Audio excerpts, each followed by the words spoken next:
The Made in America label is more popular than ever. Shirts, suits, fashion, and more on this episode of The Language of Business. Keeping the girls in place comfortably. How much sun are you getting? How can you track it?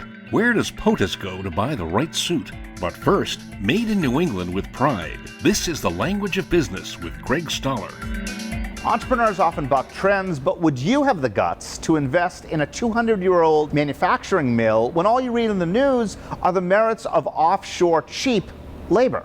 Bob Kidder isn't fazed by these trends at all. He's the president of New England Shirt Company. And Bob, welcome to The Language of Business. Thank you for asking me to be here. 5 years ago, in the height of a recession, you were an executive here at the company, but then you decided to buy it, even in the wake of all jobs going overseas. What caused you to make that decision? First and primary most was that I believed in the people that made product here. The history of this factory, it's been here for a long, long time. It's been actively making shirts for 75 years. This is a life and a love for the people that work here. So the first and most important thing was I believed in the people. The second part of it was I've grown up in American factories. My parents were manufacturers. I believe in Made in America. I've always believed that we make beautiful product and that if it's marketed properly, that there's room, despite the price points, for people that appreciate American quality. How did you finance it? Is it self-financed? Did you look for outside investors, or was it employee purchased? That time period, as you correctly pointed out, it was a recession, and the SBA was looking for ways to help small businesses get started. So there was money available from the SBA. And then I went to a couple of different angel groups, and I was very fortunate to find amongst one of those angel groups a person local, which was somewhat of a prerequisite for me. I wasn't looking for venture capital money, because this isn't the kind of story that venture capital appreciates. But I was looking for somebody that wanted a local story, that cared about the jobs and cared about Made in America. And I was lucky enough to find one person that met all of those criteria. And the great part about that is he not only has been a great financial supporter, but he's become a very close friend. So it's a win-win in that sense. Why only high-end shirts and not other products? It's what we do best. We are specializing in something, and the idea here is not to try to be something we're not, but rather to captivate an audience and capitalize on something we do really well. And what we really do well are shirts. And why high-end shirts only? Price points, margins. First of all, American product is not inexpensive. It can't be because of the labor.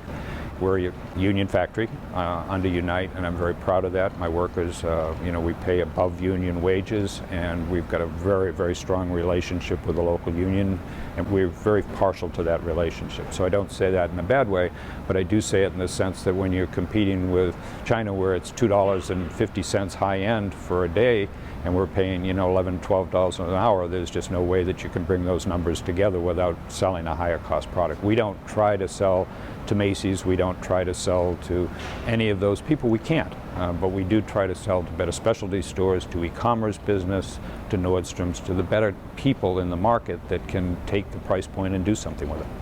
Where do you draw your labor from besides a walking radius around the factory? Fall River in general. I mean, historically, Fall River was always a needle town, as was New Bedford. And there have been people here for many, many years that have grown up sewing. And if you walk down and take a look at our floor, we've not only taken advantage of the historical fact, but we've tried to recruit younger people. We have different denominations from different countries, and so we're trying to broaden the work base all the time, but the base is still Fall River. And how about the designers? Are they also purely made in America? You're looking at the designer at the moment. So the product is completely, there are no American fabrics. So that's not something, unfortunately, that we can take advantage of. All the fabrics come from overseas, but the ideas for what the shirts represent are certainly American. We pay attention to what's going on in Italy and in France and all over the world, because that's where great design takes place. But we incorporate that into what we think is appropriate for our clientele. When you're sitting in the buyer's office at Nordstrom's and you're telling your story, do they care at all? Yes and no. They certainly care that it's made in America. Nordstrom actually made product in this factory for 10, 15 years. All of the Fastenal product was made here. So they're aware of, using them as an example, they're aware of this factor. And they care about Made in America, certainly. But at the end of the day, it's two things. It's going to be quality, then it becomes a discussion about price. One of the nice things that I find that's going on now is there are really two different types of retail stores. You have the classic specialty store, you know, the Mitchells and the Richards of the world, the Mr. Sid in Boston, the really fine stores, the better specialty stores. But there's a whole new generation of younger people that are starting either e-commerce businesses or different types of retail ventures. And they're very aware of Made in America. Today, you know, the younger consumer doesn't necessarily want to own a lot of stuff. He wants to own something that he believes in, that's well made, that he can stand behind and say, I'd rather own one of those than 5 of the other things. So quality is still important. Where do you see your business in 5 years?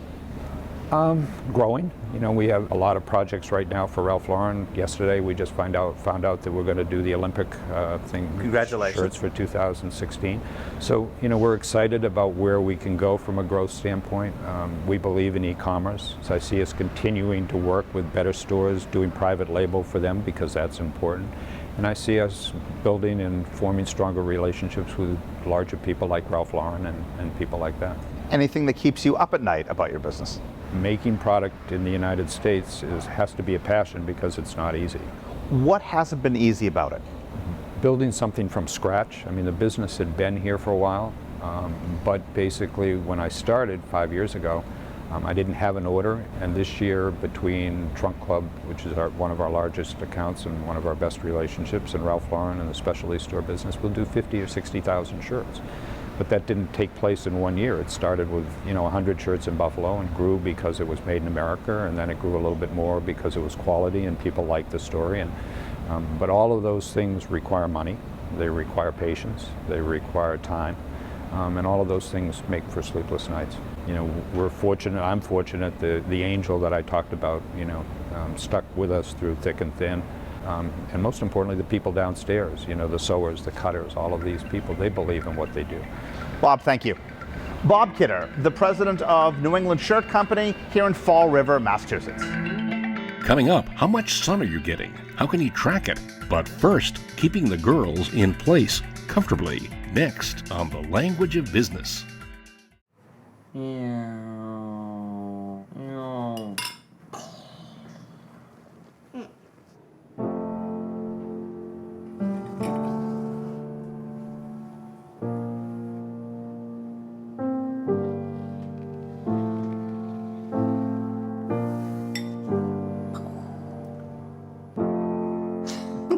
Visit aarp.org/caregiving for information on how to provide even better care for the person who wants to care of you. Entrepreneurs often hear less is more, and Melanie Berger believes that. Her company, Mari Wear, is revolutionizing what women wear when they want to get out of their bras, yet still feel fully dressed regardless of the time of day. Melanie, welcome to The Language of Business. Thank you so much for having me, Greg. Braless collection, what does that mean? What that means is not just less is more, but nothing is better than what's out there. For no wires, no fasteners. What's the value proposition to your customer? So the value proposition is all about being able to get out of your bra, yet still feel dressed, as you mentioned. So we have engineered patent pending design that allows a woman to be out of her bra, put on our garments, and still feel dressed, whether she's entertaining people, has teenage boys, working from home, or traveling. Is this a technology play or a fashion play? It is more of a technology play because currently there's nothing in the market that is designed as an integrated garment for women to get out of their bras. Are you more concerned about someone stealing your fashion or your technology? I'm more concerned about somebody stealing the technology, so it's important for us to be first to market. So we launched 2 years ago and have been very aggressive in getting into the marketplace and have had resounding acceptance. Sales have been fantastic, and we'll expand with new styles and silhouettes and expand the collection. Based on your website, it looks like you do a lot of trunk shows. How does somebody understand the technology if they're having to look at it online? We have some very detailed information online, a diagram that explains what the inner garment is and how it's constructed with the no wires or fasteners. There's nothing like touching it and feeling it.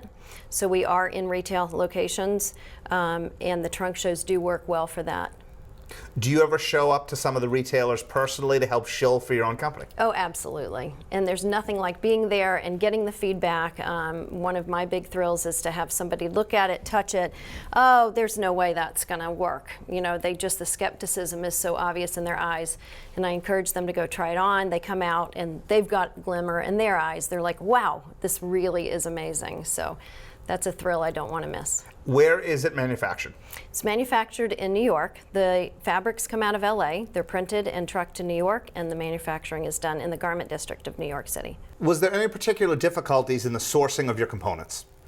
There was, and I'll tell you, part of it was my own personal goal for everything to be great. And the fabric, for instance, took me quite a long time to locate. I am a pill Nazi. I did not want it to pill, I didn't want it to shrink, I didn't want it to wrinkle, and that took me 4 months to find the perfect fabric.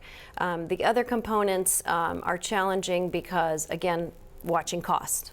But we have found great sources for everything that goes into the garment, and we're quite thrilled with our suppliers. Do you consider LA to be the epicenter of fashion? Is that why you chose that as your hub? It's definitely an epicenter for fabrics. So they have huge shows, as they do in New York, but there's a lot of fabric mills out in LA. I would say the majority of them are out there as opposed to in New York. And do you do your fashion planning with your designers online, or do you frequently fly back and forth to LA?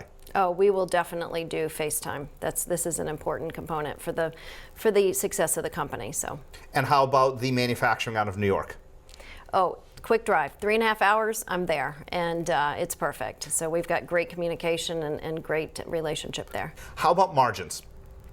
Margins are tough, as you can imagine, when you manufacture in the U.S. So our margins we're working on by building our collection and our manufacturing volumes, and that will help us with our margins. Does the U.S. label matter?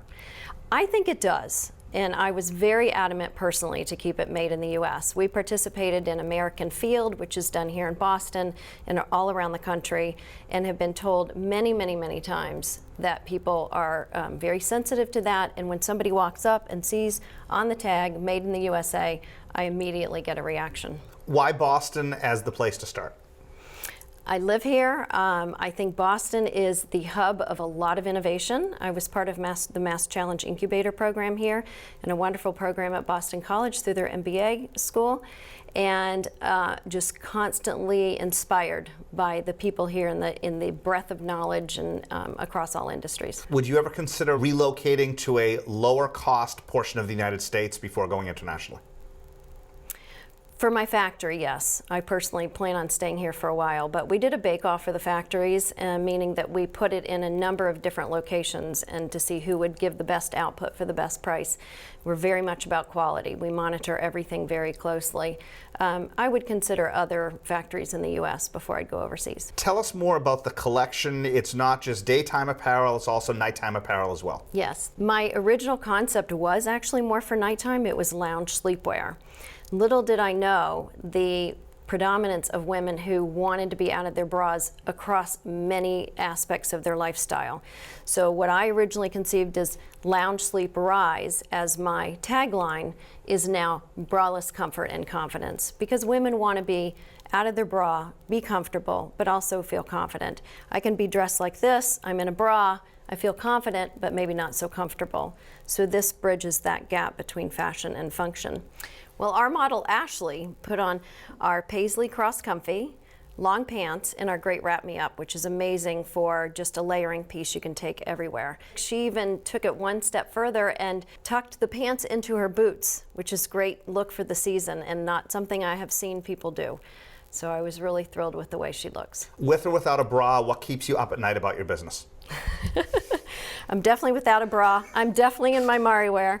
And what keeps me up is trying to figure out how to address all of the, not just the financial challenges, but the opportunities. What I love is that women have worn it for so much more.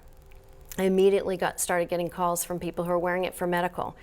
A huge following for people who are inpatient medical care and outpatient medical care, resort wear, to and from the spa. So the use cases became much more evolved than what I originally perceived, which I'm thrilled. So I'm finding myself specialty market here, specialty market there, the mass market, and trying to figure out how best to take this and get it as a wardrobe staple in every woman's dresser. Thanks, Melanie. Thank you. Melanie Berger, the CEO of Mariwear. Coming up, where does POTUS go to buy the right suit? But first, how much sun are you getting? How can you track it? Next, on The Language of Business.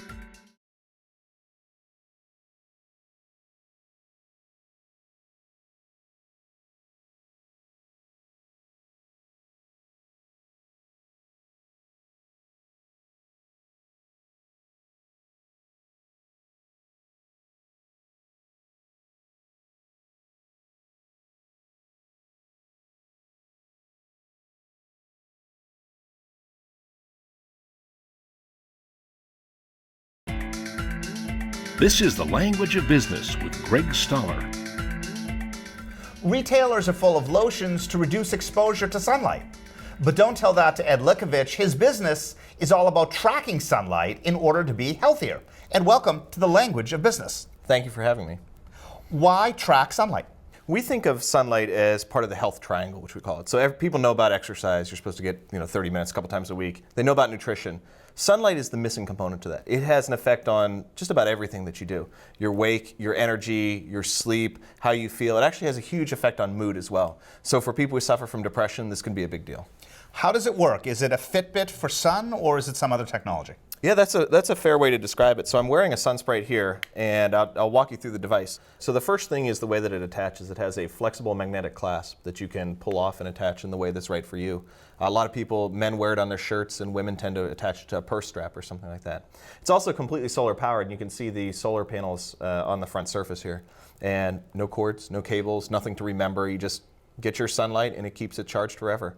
And then the thing is simple to operate. There's a single button that I press on the top here, and that causes a series of lights to light up. If it were a nice, bright and sunny day outside, and I was outside, it would all fill up, and it would do a little light dance. As it is right now, it was, not the best day for me in sunlight, and so there's very few lights that light up. What is the optimal amount of sun then?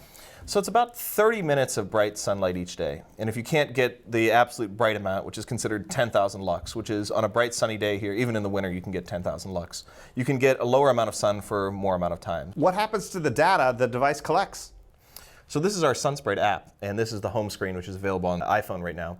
And so you'll see immediately there's a bright glowing sun in the middle that shows your daily progress. And you can see in the top corners here, there's a UV intensity and there's a battery level indicator, so you can keep track of both of those things. Right below it, this is something that users find very helpful, is it shows you the current intensity of light where you are right now, and the number of minutes to go that you need in order to reach your daily goal. So a 64% means that you have 64% effective sunlight, or you're 64% of the way to getting your 30 minutes? You're 64% of the way to your 30 minutes, so it's towards your goal. If you think of Fitbit and their 10,000 steps, it's very similar to that. You need your 30 minutes of 10,000 lux light, and that's how we track it here. We also have a number of tabs that you can see. So here's I clicked on the Trends tab here, and that shows you my daily progress. So you can actually zoom in over the course of a day and see, okay, what was I doing? Where was I getting my light? And you can see on the bottom here, there's a scale too that shows it's in green. There's kind of the x-axis is in green, and I'll show you a red area near my bedtime. If I scroll later, you can see that at the bottom there that it's actually red. That tells me green is good time to get my light, red's a bad time to get my light. Meaning first thing in the morning might be better sunlight, yep, unless you're a late sleeper. Yep, that's right. And if you're a late sleeper, you want to get it when you wake up, if you're happy with your sleep schedule, and then you want to avoid the light before you go to bed. And then we have a fun little trends page where we have little badges and awards that you can win that keeps people motivated and excited. And we just had a guy from Australia actually unlock the brightest self badge, which we've never seen somebody do yet, so that's been fun. The focus of our segment is on made local and bought local. Why have you established Boston as your base?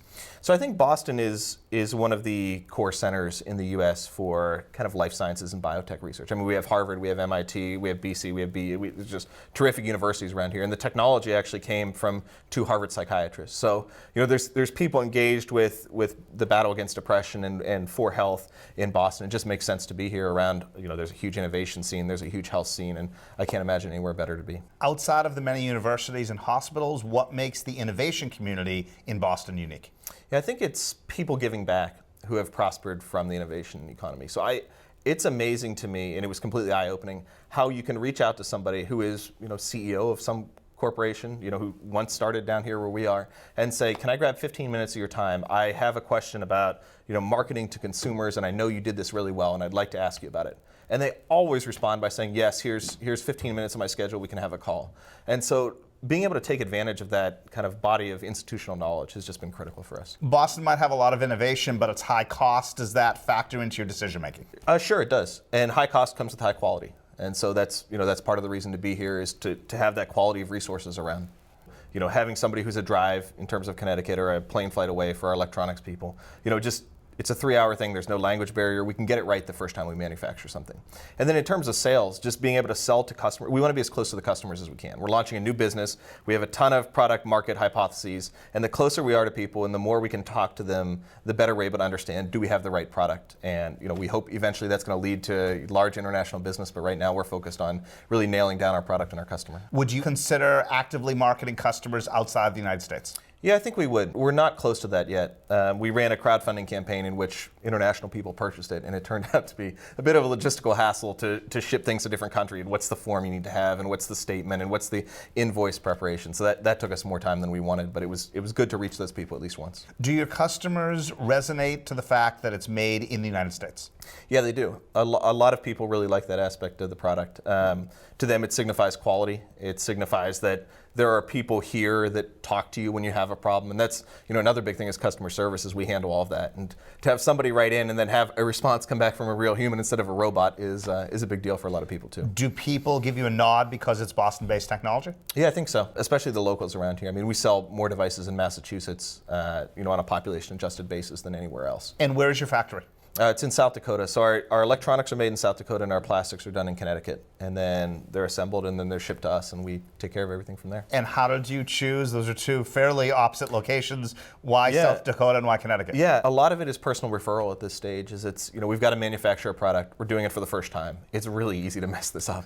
And so it's you call a lot of people, you talk to people, who have you used, what did you find, what didn't you find? And then there's a visitation process where you go out and see the factory, and you meet Becky, who is our person on the line that is actually assembling.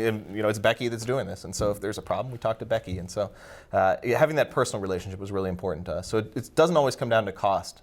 It's about that cost and that personal relationship and the confidence that somebody's there as a partner with you. Thanks, Ed. Thank you. Ed Likovich, the CEO of Good Luck's Technology. Where does POTUS go to buy the right suit? Next on The Language of Business.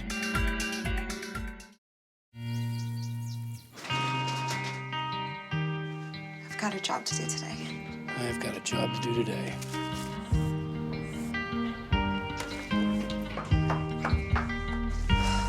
Have a good first day at work, Mom.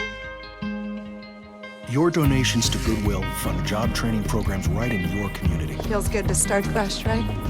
Sure does. And like that, you're a job creator.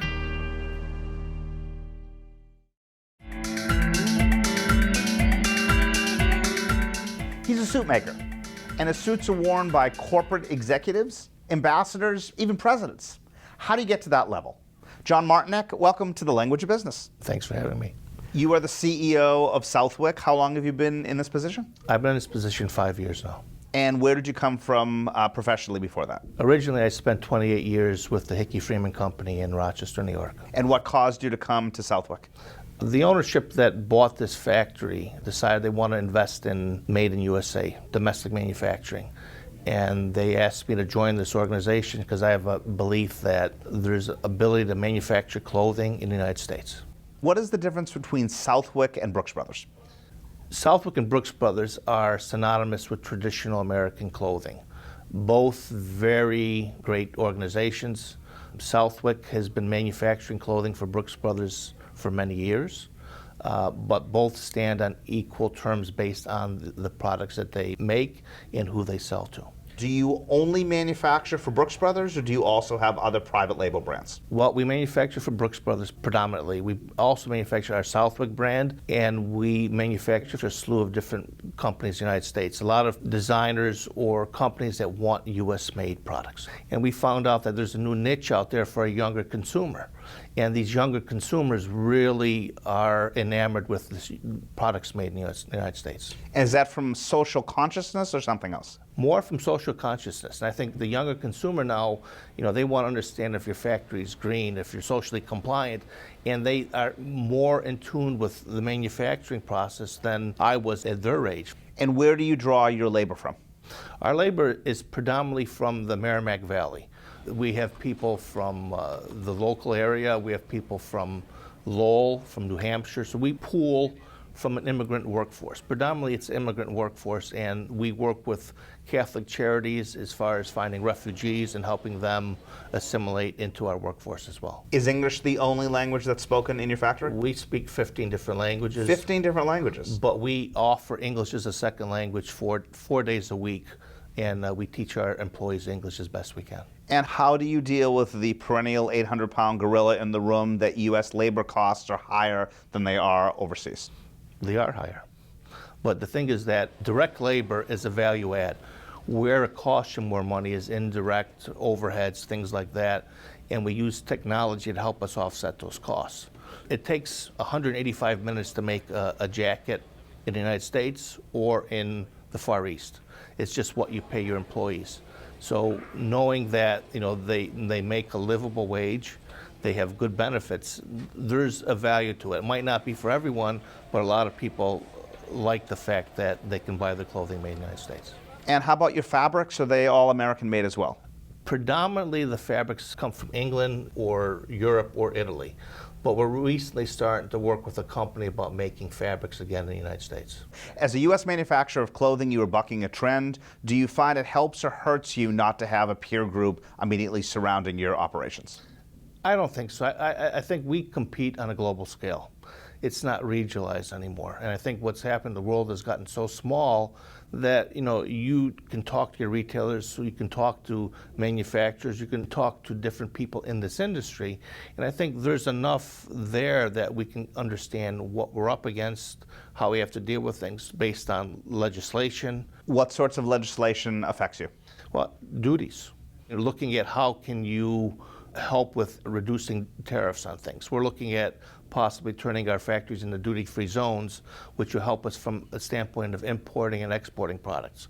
It will help us open up a gateway that not only are you making for this country, but making it more of a global organization.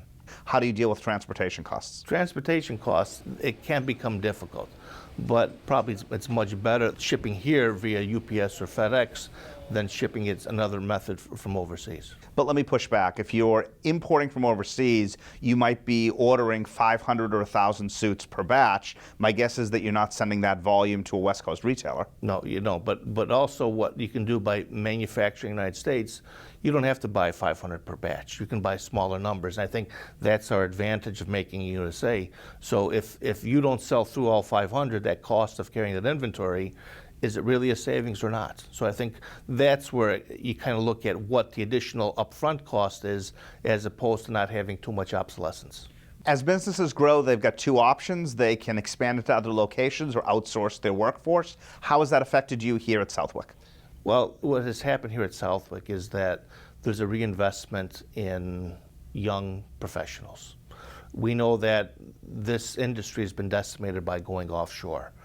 Finding someone in their mid-50s is still a young person in this industry.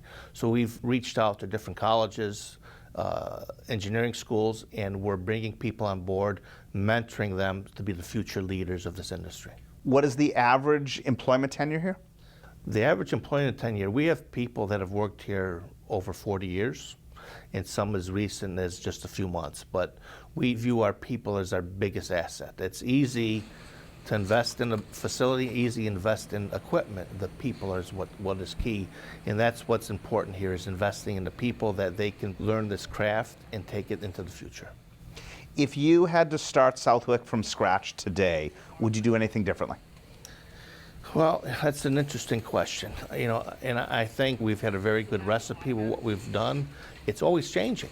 So I think the only investment or change that we'd probably do is in our mindset, because you have to keep an open mind. In manufacturing in the United States, it's all about what you can do and not say why you can't do it. And what's an example of what you can do?